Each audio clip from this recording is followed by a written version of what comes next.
In this video, I'm going to teach you how to add favorites on Hulu Live TV.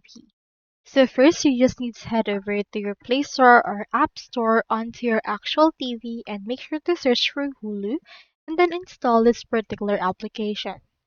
Once you have this on your TV or device, I have in here this article that can help us.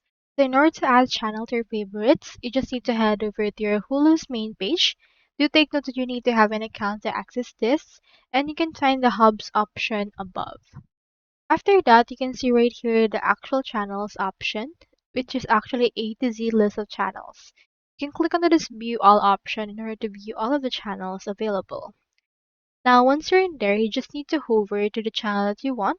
For example, in here, this one, and then just click onto the three dots right around that part, and then click on the Add to My Stuff option in order to add it on your favorites.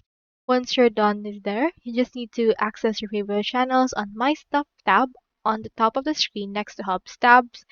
And in there, if you're a live TV subscriber, it will actually add channels to your My Stuff tab that will appear on My Channels. So that's all there is today, and I hope this video helped you out.